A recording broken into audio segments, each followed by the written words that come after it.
Welcome into another episode of the Lazy Bros podcast. We're your hosts, Logan and Luke Lazarchik. Tonight, we will be doing AFC and NFC conference title game recap. Another year, another Chiefs Super Bowl appearance. Hopefully, another Chiefs win. It's a rematch of the 2022 Super Bowl of the Chiefs Eagles. This will be the Eagles' second appearance in 3 years. Luke, we were at this game. We had the privilege of going to this game with the Chiefs and the Bills. Didn't get a chance to really watch much of the Commanders Eagles game because we were at the Chiefs game for 4.5 hours, 3 hours before the game started tailgating. But I mean, the score kind of tells itself that the Eagles deserve to win. But yeah, the Chiefs and the Bills. I mean, that was probably the best AFC title game we've been to, and probably one of the best games of all time. You know, not just between those two teams, but in NFL history.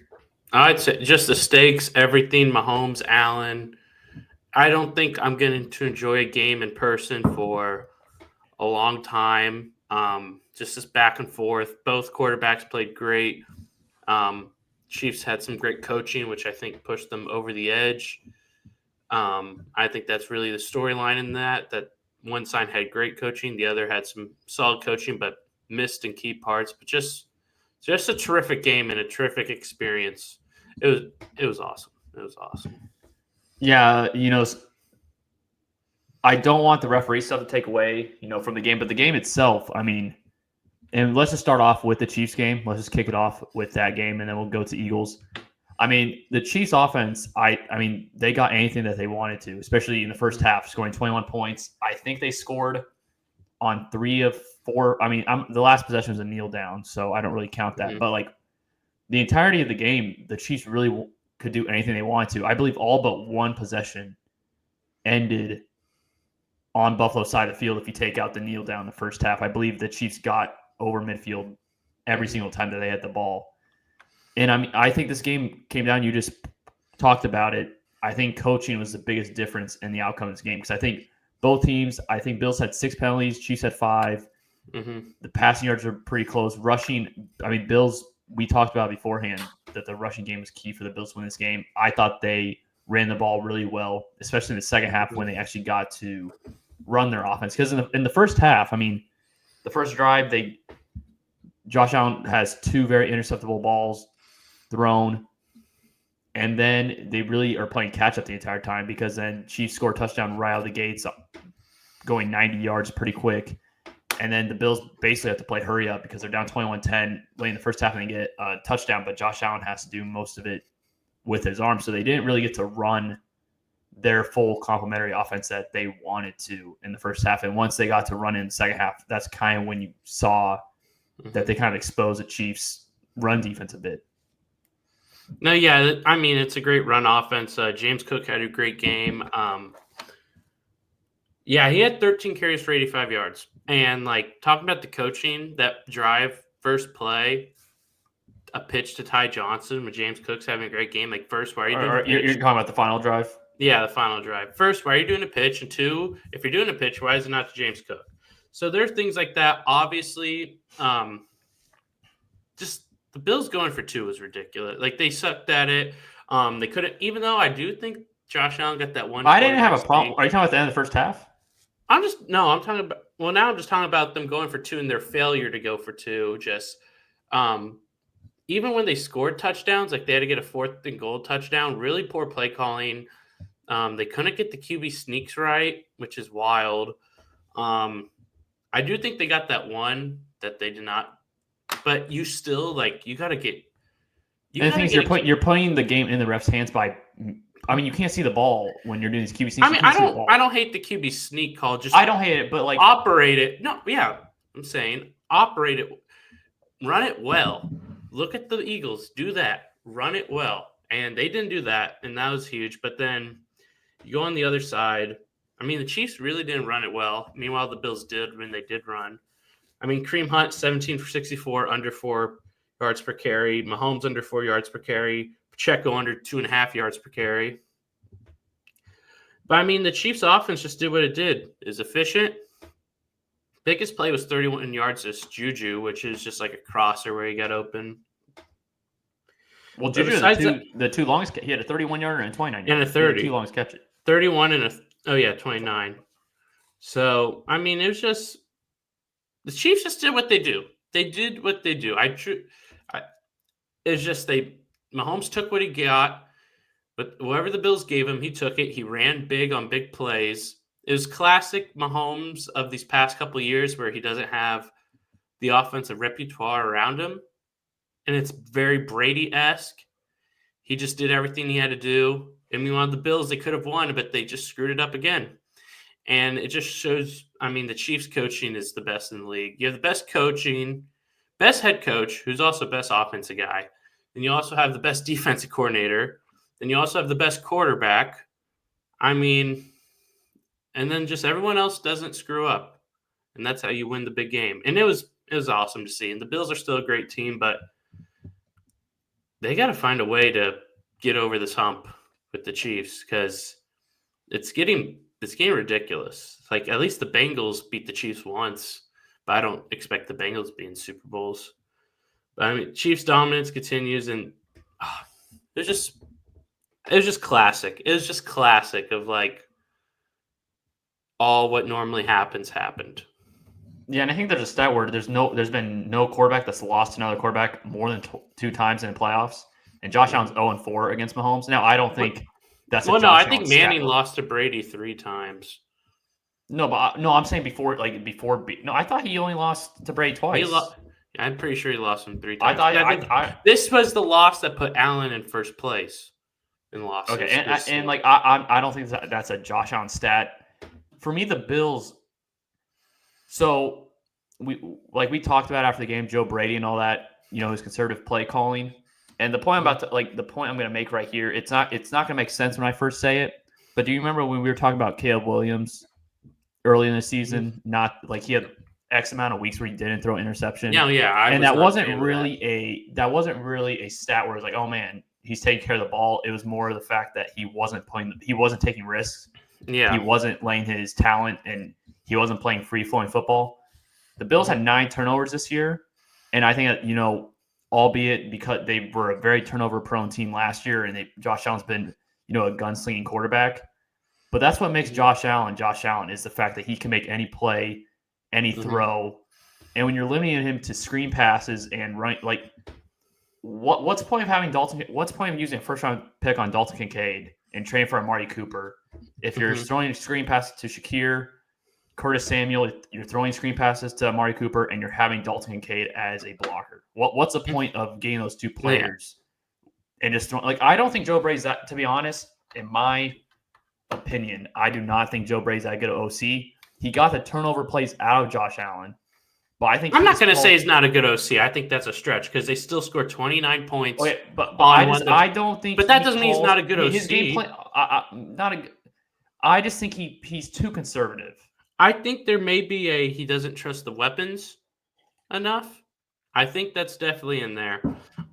It's going to be interesting to see what they do because they did draft Keon Coleman first round, and he showed some promise at points, but he didn't have like this overall season. Wait, I thought didn't they get him second round, or they got him second round? But I mean, he's a first pick, and they traded back, so I mean, it's basically it was their first pick. Or no, it was. No, yeah, he was second round pick, first pick. Because Carolina traded up to 32. Yeah, but that's not the point.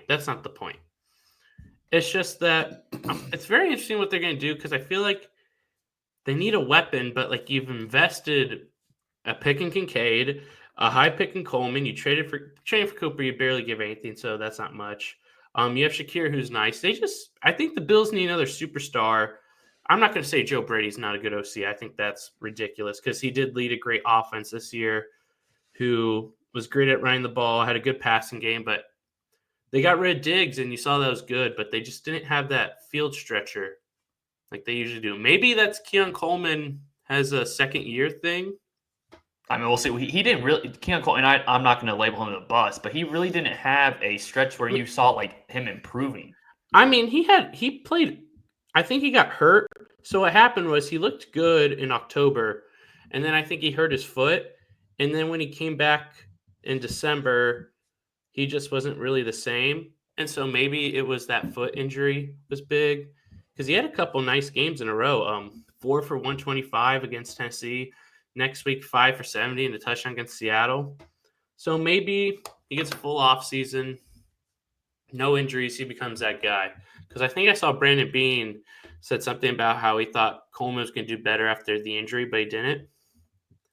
So I guess you're hoping Coleman does that, and then maybe you go for a stud on defense. But yeah, I mean, they're right there. They are right there. They just can't get over the hump. But you gotta figure it out at some point. You gotta figure it out. Yeah, and you talked about play calling. When they were down 29-22, I believe it was either late. I want to say it was fourth quarter, like very early fourth quarter, and they got all the way down to the 4-yard line after I believe Josh Allen threw like a 20-something yard pass to Matt Collins on 3rd and 12, 3rd and 13 to get to the 4. They didn't run the ball once on those. Now they ended up scoring the touchdown and a 2-point conversion. But no, they didn't run. No, they're down 7. They just kicked the extra point. Oh, they just kicked. Okay. Yeah, mistake. Yeah, they had to just go for a fourth and goal. That's what I was saying earlier. I know one of the plays was a throwaway by Josh Allen because he got pushed out of the pocket. I believe on 3rd and goal they threw a fade route to Keon Coleman against Trent McDuffie, who at this point is probably top 3 corner. I'm fine with fade routes, but they need to be you need to have like a top 10 receiver in football. I'm fine with the fade route on 1st or 2nd down. 3rd down when you have to get it. Also, 3rd down is not the fade. And with the rookie, you either have to be like I don't. Jamar Chase, AJ Brown, CeeDee Lamb, DK Metcalf because he's huge. Like the worst receiver you can give a fade route to in that is like Mike Williams, but that's because that's literally his specialty. And but especially like in an AFC title game, the refs are going to let the players play. Yeah, so there's it's even Trent a low probability. There's a low probability you even get a pass interference call on it. They ran 15 of the first 16 plays in the second half. I believe they ran run plays. Yeah, it was dominant, and they were gashing the Chiefs with James Cook. And like you said, they put Ty Johnson. They took the ball out of Josh Allen's hands on the first play of the final drive to give it to Ty Johnson. Just think of that's just. And Sean McDermott, I mean, how many? They're not going to fire him at all. But if there's another year of this where it's just clearly they lose because their coaching comes up short. Mm-hmm. I mean, I think you have to consider if next year's the same story. I really think there could be changes made. Now, I don't think he's a bad coach, but I don't know how many more times they can keep hitting this wall and not getting over it. If I'm a Bills fan or a Ravens fan, or who's the number 4 contender in the AFC, I don't even know. I'm just hoping the Chiefs win and Andy Reid calls it quits. That's what I'd be hoping for because I think Andy Reid, I mean, he's really an all-time guy, and I think he's really figured out with the Chiefs. I mean, they got it, but yeah, the coaching is not great. Not great. I feel like they coached well against the Ravens, and they're not great here. And the Chiefs, once again, I mean, they do well in situations, and they do well when they have time to prepare again. This was the first time where Josh Allen against the Chiefs in the playoffs really didn't. He had 11 carries for 39 yards. It really felt like the Chiefs were able to not let him completely go nuclear on the ground. 11 39, that's a healthy stat line. But you really didn't see him. I know that he got him a couple times, but his legs didn't seem like that much of a factor in this game for majority of the game. Now I know the final drive he ran for 12 yards on 2nd and 10 or 3rd and 10. Or 2nd and 11 he got the first down. But it really a lot of times you see Josh Allen break the pocket against the Chiefs. And it's a back-breaking play. Now, he had a couple back-breaking plays in the first half in that fourth quarter, like we mentioned. But I really didn't feel like he really exposed the Chiefs that much in the run game. They didn't do any designed quarterback power runs as much. They did a couple. I would have done some more. When they had the 4th and 1s, I think because I don't trust their execution. 6'6", I rather do the quarterback power because I don't trust their execution, and then he gets a full head of steam. But, I mean, we say all that, but the Chiefs still, Mahomes was fantastic. Defense came up in big moments. So, I mean, yeah. Yeah, Mahomes had 11 carries for 43 yards. He had never ran for more than 4 attempts in a game in the regular season. Yeah, no, he runs more in the playoffs, and it's necessity, and I respect that. I bet in Super Bowl he and Hurts each have around 10 carries. Yeah, and like the Chiefs, I mean, that first drive, remember, they didn't run their first 4 plays. I think their first 4 plays were all play action plays, and they really Yeah, they that completed was all easy. of them. And yeah, it was really easy. The Chiefs, I mean, I don't know what this. I mean, I don't know what else teams can really do at this point. I mean, I know the Chiefs. Just think about this year. Travis Kelce clearly lost not even a step, probably 2 to 3 steps. Rasheed Rice suffers a He had like 8 yards this game. Or 19. He had 19. In But 19? he had 8 for a while. Rasheed Rice goes down to a knee or season-ending injury caused by Mahomes. Mahomes was the one that hurt him. Oh my gosh! Your offensive tackle situation is probably the bottom 5 in the league. I mean, with Joe Tooney's played. No, but I'm saying before they put that ban. Yeah, I mean, bottom 5's rough. I wouldn't say that. I would say they bottom 10. Bottom 10. Jawan Taylor's terrible, most penalized player in the league. The left tackle's a rookie, and Wanya Morris. And then they were doing bad. So yeah, it's Xavier Worthy taking most of the season to develop. The Chiefs. I was talking to Dad about this. These last 2 years. And the Chiefs are not going to win every Super Bowl. They're not going to win 10 straight Super Bowls. That's not going to happen. But these 2 years were the most vulnerable they are going to be. Mm-hmm. Like Travis Kelce may retire, but like things change. But like I think you're getting Rasheed Rice back. Once Andy Reid retires, and the Rasheed Rice thing, you don't want to say is a blessing in disguise at all, but it kind of allowed Xavier Worthy to speed up his development a little bit. Next year with Rice, Worthy. I think they keep Marquise Brown. We'll see if they keep Marquise. I mean, if he does, nice. Hopkins probably gone. Hopkins had a couple big games, but he just hasn't done much. We'll see a Super Bowl. Whoever shows up Super Bowl shows up. But, next year should be – I really think it's about when Andy retires because then, like, is Spags the coach? Which I'd honestly be fine if you promote Spags and he's the coach for, like, 2 years. Like, I'm good with that. We'll see. We'll see. But I want to move on to the next game, but I was thinking about this the other 2 days ago. So I was thinking about the top 5 Chiefs moves.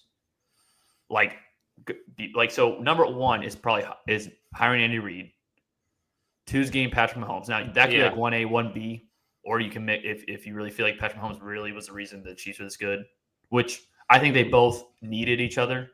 Like I think Mahomes isn't Mahomes without Andy Reid. I think it's perfect. Number 3 for me is hiring Steve Spagnuolo as a defense coordinator. That's number 3 for me. Number 4 is probably trading Trent McDuffie, or not McDuffie, Tyreek Hill.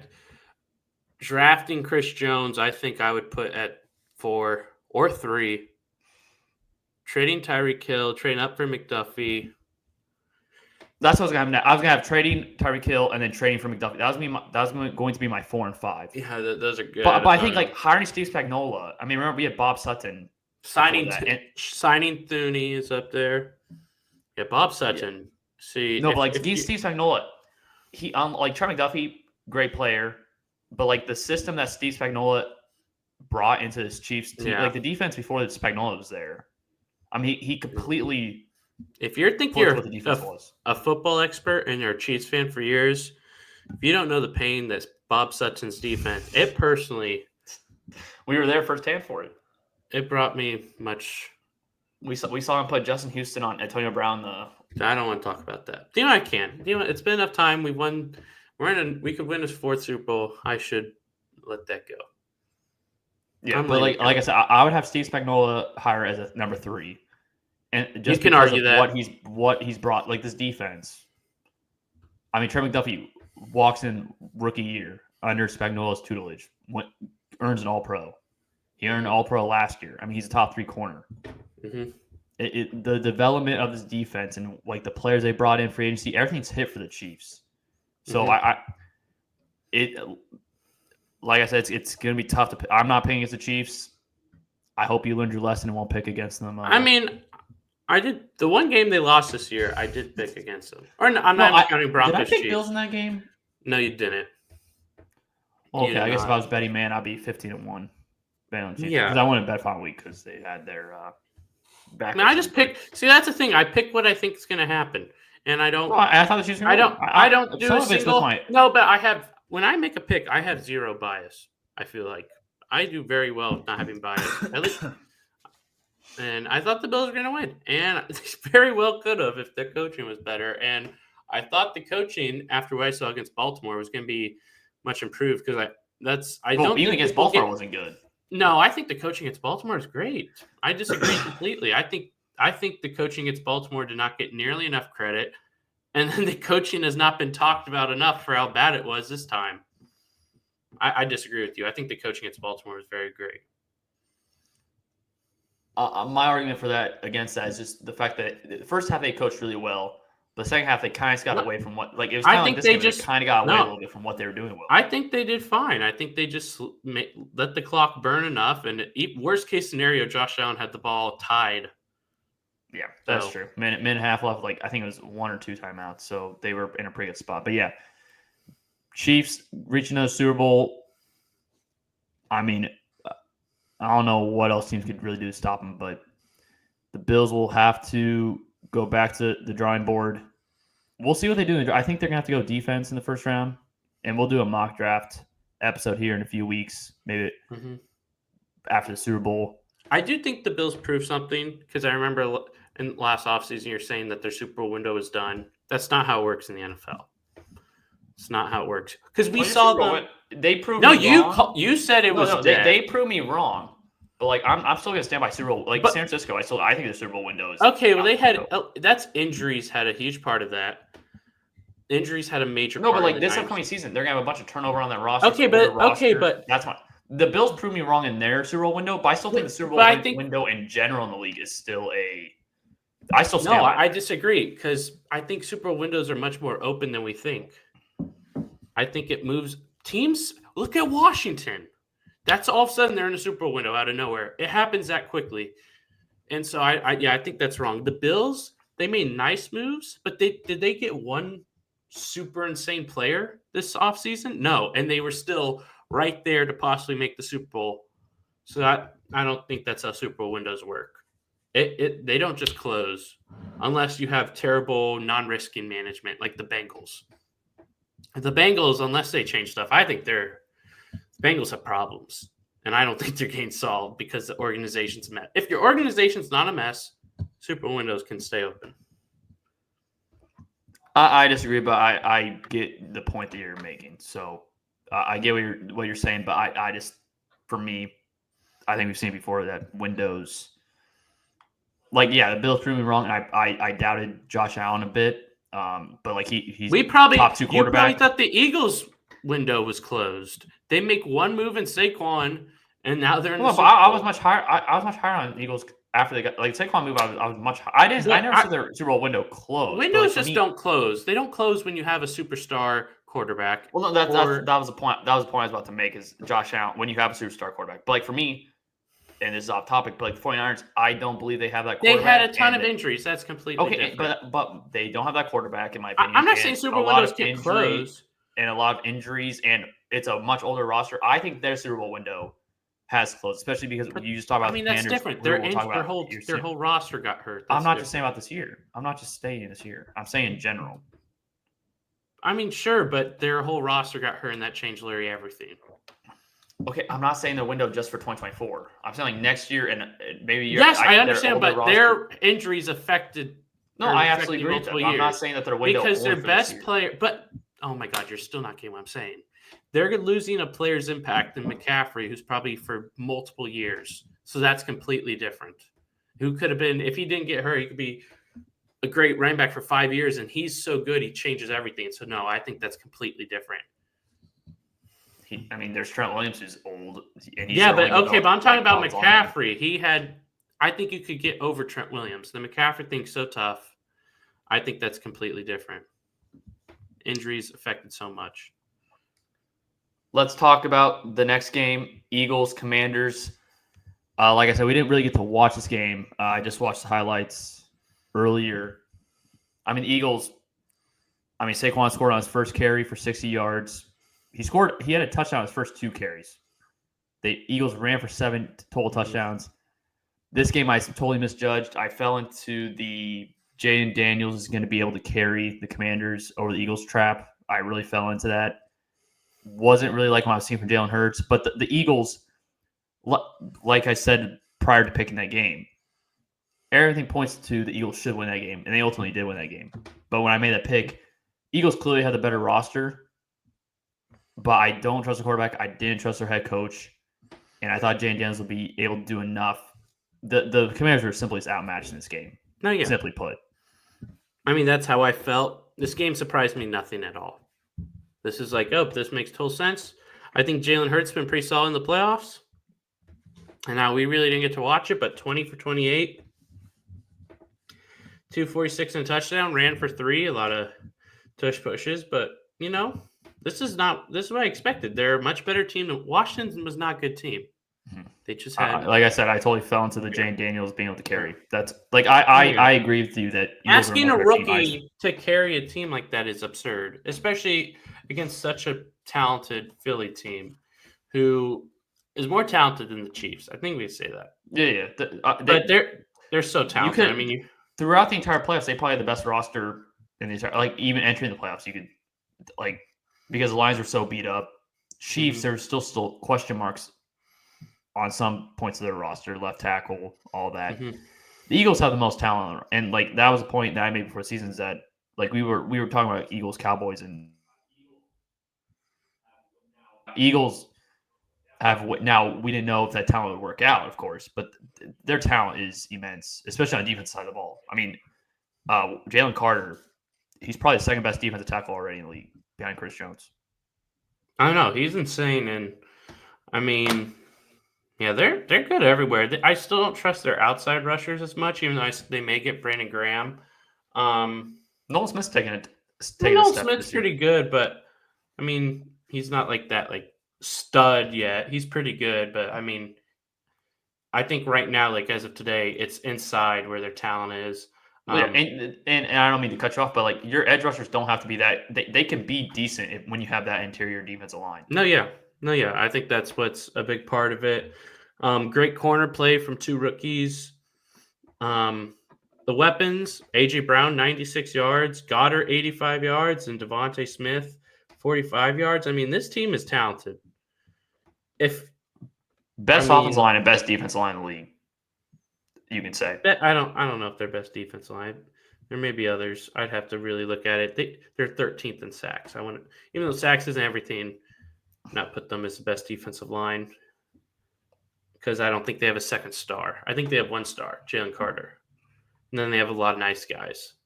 But, I mean, a lot of talent all around and Jalen Hurts played well. And, he's played really well in a Super Bowl, and that counts. And he's been getting a lot of disrespect from people. And I know he has been great, but he still runs the ball really well, and he's been big in big moments in his career. And that's not something you can just put away and just – stats may not be impressive, but we look at Mahomes, and his stats aren't always impressive. I mean, stats aren't everything. He hasn't thrown a pick since November 10th, but it's completely different from the Bears thing. Completely different.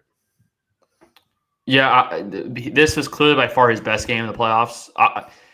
I disagree. We've kind of already stated this, but we disagree about his first 2 playoff performances. I thought he was just pretty bad in those games. I know you thought he was decent, and I'm not even looking at stat line. Just watching those games with talent on the offense, I think they should have been performing much better. But yeah, you have to give credit to the Eagles. Now it won't be as easy against the Chiefs defense because the Commanders defense. I mean, the Commanders have and Payne was out this game. Their defensive tackle is out. Commanders have they have no edge rushers on their team. Their entire defense line is their defensive tackles. So, I mean, when you don't have that, you don't have Payne, the Eagles are going to run all over you. That's exactly what they did in this game. Like I said, 7 rushing touchdowns in this game. I mean, if you gave up 7 rushing scores, I mean, it's going to be a long day for you. And the Eagles absolutely beat them up on both sides of the ball. It's going to be a really interesting game. And we'll pregame the Super Bowl next week, some keys of the game, who we think it's going to win and all that. But it's going to be really interesting, this Eagles defensive line against this Chiefs offensive line. Because the Chiefs, like we said, Tooney's a Band-Aid at left tackle. I mean, are you going to put Tooney inside? I mean, that's a huge discussion. No, I don't think they will. The inside rushes will get exposed now. No, I understand that, but I at this point, it's been working. I don't think the Chiefs change that. It's an interesting discussion. I haven't decided what I think on that yet, but I think it's interesting to talk about.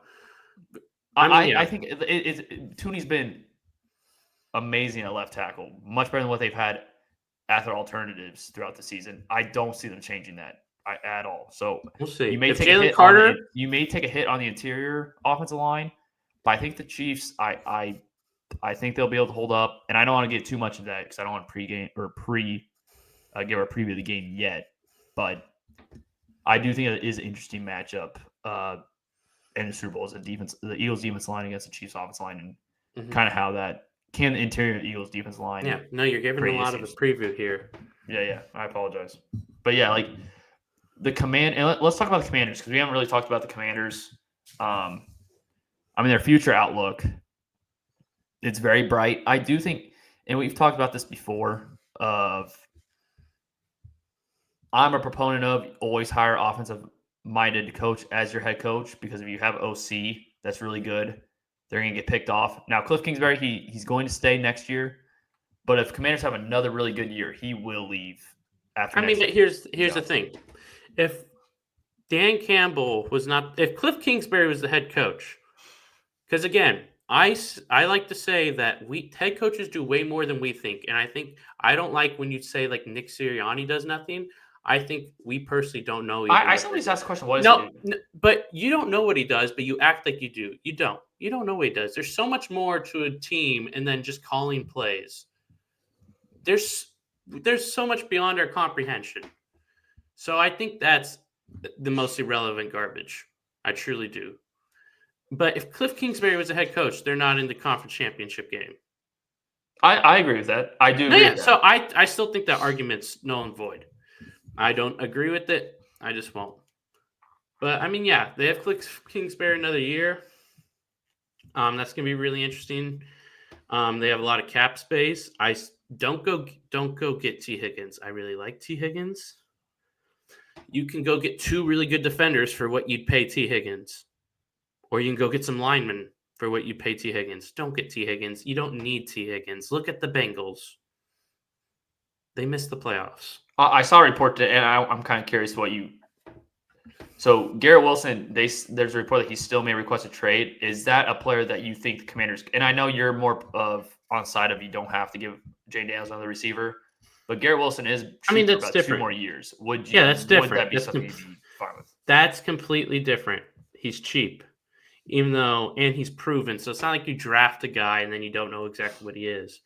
If you trade for Garrett Wilson and you're not giving up 2 1s, that's fine with me. But don't go pay T. Higgins, and then you can figure out what to do later. But I just don't pay T. Higgins. Go get pieces everywhere else. I mean, you saw the work he did with Zach Ertz, who also I knew his line was a lock at over 4.5 catches. He had 11. I knew that was a lock. I should have bet that. You have like 3 on the first drive. Yeah, and he had 16 targets. I mean, maybe go get wide receiver 2, but it's not just don't get T. Higgins. It's too much money. I mean, you can do a lot. They can. If I'm them, if you love like Ashton Genty, you'd have to trade up a lot. Because I'm not all in on their running. I'm not either. But like, I think they have some like defensive, like an edge rusher. They need an edge rusher, and they need secondary help. I'm going heavy on defense. Either fantasy or draft or blow it. Or let's say, so it's a great draft for running back. Draft a running back where sign Aaron Jones. You're proposing a lot of teams to take Ashton Genty. One, I think he's gonna go to Cowboys. I think look at the team who just beat him, the Eagles. Look at the Lions. There's so many the Ravens. I just think running back got undervalued. Genty has the potential to be the best running back in football. If someone can be the best player in football at a position in the draft, it's an unrealistic conversation. I said that, but then I said, oh, you'd have to trade up so much, it probably wouldn't be worth it. But still, like an Aaron Jones, even if you spend that first round pick, like Amari and Hampton, people like, or if you sent second round pick on like a Scatabo, who's really good. Caleb Johnson from Iowa. Johnson. That's what I'm saying. It's such a running back rich draft. But I would go defense like first round.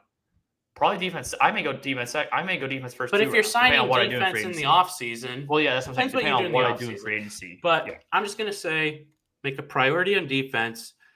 And if I'm them, I get a good running back because I like Brian Robson-Eckler, but He's I want solid, someone. But he's I he's go not get a efficient. running back.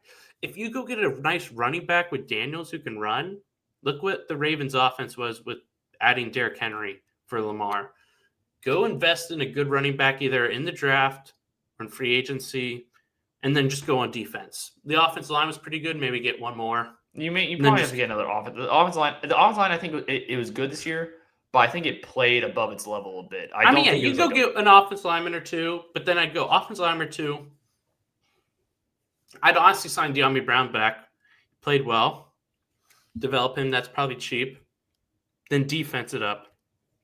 But I really want them to get it right. Because Terry McLaurin is really good this year, but is he going to be 30 next year? And I know he was really good this year, but he is on the older side of for he was one of the best. He finally got a good quarterback. He turns 30 beginning of the year. So yeah, I mean that's like a Garrett Wilson.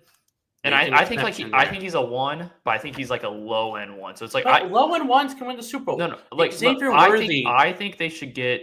Well, okay, Xavier Worthy is Mahomes, and Jane Daniels is probably top 5 at this point. Yeah, we're talking about Jane Daniels now being I think Garrett Wilson. If you get Garrett Wilson, one, he's really young. He could then supplant. Terry McLaurin at some point in the next few years. I want to put a high priority on getting Garrett Wilson though, because I'm not saying, but I do think a player rookie Rashee Rice and rookie Xavier Worthy may be the number ones on back-to-back Super Bowl teams. Who was the one? Was it? Who was the first Super Bowl? I'm trying to think back. Was it Juju? What are you talking about? The one of the three-peat? Yes. Was it Juju? It was Juju and MVS was the. Yeah, Logan, come on. You don't need 2 receivers. We're looking at the Chiefs model, the team of this. You don't need 2 receivers. But it's also okay, but also think of this. The Chiefs, their first Super Bowl, what did they do? They loaded the offensive talent around Mahomes. You had Tyreek Hill, Travis Kelce. They invested that, or they overpaid for Sammy Watkins. They got Sammy Watkins. You had to doesn't mean, but let's. I'm not totally. But they didn't trade for Tyreek Hill. They had Tyreek Hill and they had Travis Kelce. They were already on the team. Yeah, and they had Terry McLaurin, and they made. Well, don't go get a second. A running back. I'm not saying go get T. Higgins. But Garrett Wilson is a lot that you're trading for. You're gonna have to outbid other teams who are trading for him. You're trading probably a first at least for Garrett Wilson. Do I really want to do that? No, I don't. You can do because you're investing that first round pick. Okay. I know I know that you don't want to do either of these, but if you were forced into one of these, and I know you've already said you're not. Okay, just say this. Just answer the question. Would you rather sign T. Higgins if you're Washington, or would you trade a 1 for Garrett Wilson if you're forced into one of those 2? For Garrett Wilson, not even. Okay. I think signing T. Higgins for $30 million. First off, T. Higgins is good. Is he a top 10 receiver? And he can't stay healthy. I don't think he's. Is he a top 20 receiver? We're doing. You have to go through it. Is he better than JSN? I love JSN, man. Yeah, exactly. Is Jay? Oh, man, that's actually tough. Jason's had really good 1 year. He's had 1 really good year, which was this year. Yeah, but who would you rather have long term? No, okay, I'll make my point. I know. Well, long term, yes, Jay. But I'm saying right now, I think that's a tough question because T. Higgins has more of. He has more of a ground of what he's done, but JSN, I'm a big JSN guy, so I would probably say JSN. So Higgins is a borderline top 20 in his position. You're gonna pay him $30 million? No. I'm not saying I would. I was. And you don't need it when you have. No, I just said I was investing. I just said. But you're talking about also trading for Garrett Wilson. It's like you don't need to invest that first round pick in a receiver. You just don't. And then you know what? You have these 2 receivers battling for targets. Have your 1, have your safety blanket tight end 2. I don't. And it's fine. Look at all the teams that have got. It's fine if you want to make those moves, but you do have a quarterback on a rookie deal. Be aggressive. Yeah, but just don't make it your wide receivers. Look at the Bengals. Well, yeah, that's also because they pay Joe Burrow now. They're going to have to pay Jamar Chase, and they're going to have to let T. Higgins go. Exactly. You're going to have to. But my point is you're not paying Jane Daniels right now. That's my point. But even when they weren't paying Burrow, they got to a Super Bowl a little lucky, and then that was not a great Super Bowl. And that was the peak top quarterback it's not like Terry McLaurin's not Jamar Chase. They had Jamar Chase and T. Higgins, who you could say are both better than just Terry. It's look at the Bears, look at the Texans. Don't go It for is a two very interesting receivers. draft because it's not a good quarterback draft. It's not a good receiver draft. It's kind of weak at receiver. Like even It's like the good top tight end. receiver. It is good time, Good. but like even like the top receivers in the draft outside of Travis Hunter and Tatoria McMillan. After that, it's like, I mean, Ibuka, Luther Burden. I like It's Mbuka. I do too, but like the past few first round wide receivers drafts have been really good. Now I think this one's weaker than Yeah, it's a ones weak we've one. had recent, but I think like this draft I think is so interesting because Mm-hmm. there's no like quarterback's a question mark. I think receivers a question mark. It's a loaded running back draft. You don't have a lot of good edge rushers. Now there's a lot of good interior defensive linemen, but it's Mm-hmm. not an edge rusher draft. So it's gonna be a very interesting offseason and what teams like if teams think the draft's a weak class, maybe we see a lot of free agency, like a lot of teams overpay for free agents because the draft is kind of Very weak. possible. We So have some teams with young quarterbacks with lots of cap space. Washington, New England, interesting stuff. does Chicago have a lot of draft or cap I, space? w- I have no idea. Like I know the Chargers have a lot of cap space. It's going to be an interesting offseason. But yeah, I think Mhm. very interesting Super Bowl. Chiefs Eagles meeting for the second time in 3 years. I think it's going to be a really good game. I think Chiefs are favored by 1.5 right now. But nothing's going to make me change my mind about the Chiefs in this. Like it'll be awesome if the Chiefs can get a three-peat. But yeah, we'll pregame, or I keep saying that. We'll preview the game next week. And then we'll probably do a mock draft here in a couple of weeks. But yeah, no football this weekend, so we get a little bit of a buffer.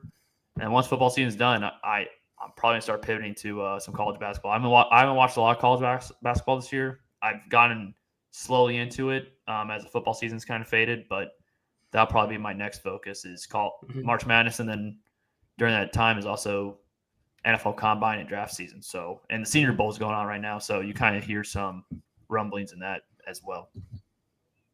Yep. Oh yeah, gonna be a fun off season. I'll probably chill out on the sports a little, but then March Madness, draft stuff. But yeah, it's been a good season, and it's all coming down to, again, it's coming down to Chiefs again. Yeah, And and before like Chiefs being so good is kind of not ruined the playoffs for me, but like if the Chiefs had lost against the Bills, like I when we were younger, the Chiefs were never in these spots, so like I would watch playoffs and Super Bowl regardless. But like it was hard for me to watch that Super Bowl with the I had Rams fine. and the I was Bengals. Like fine I watching watched that. it, of course, but it's hard just knowing that Yeah, Chiefs probably should have been in it the was game. fine watch. I mean, I was more mad at the first one when it was Chiefs lost to Patriots in overtime. I was way more upset watching that Super Bowl than the Rams Bengals. I was fine watching that one. Both pretty upsetting because the Chiefs should have won both, like arguably should have won both games, especially the Bengals one though, because the Bengals won. Like the first Chiefs one, it was like okay, that was young Mahomes. That was Mahomes' first year starting. Again, the one with the Bengals wasn't that Tyreek Hill's last year, or was that was the following year? Tyreek Hill's last year. So it was like you're paying Mahomes, and now you're kind of losing people. That one was much more upsetting for me because the first one was like that's Mahomes' first year starting.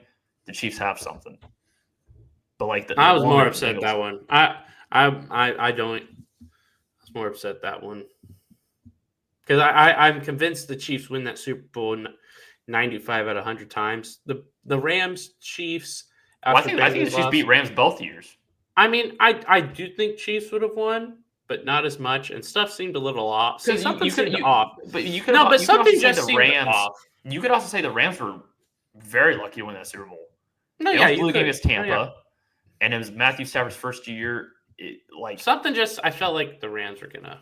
I would have picked Chiefs. Man, I don't still know. would have picked Chiefs, but I was just more upset. The Chiefs had a Super Bowl at that point, and I was like, a Super Bowl victory meant so much for me already. That I was like, I can calm down. Yeah, the first one, I was definitely upset. Like I think I remember watching, and Dad was trying to calm us down. saying No, that's an like upsetting it one. was just like I was like I don't want to hear this. I'm not in the mood. But yeah, anything else you want to expand on before we close out this Nope. week's episode? All right. Well, that will do it for our episode this week. Like I said a few times, we'll be back next week with Super Bowl preview, and we'll have a mock draft here the next 2-3 weeks. Now that we will know the full draft order. But until then, make sure to subscribe to the channel, like the video, and also follow us on Spotify. Peace.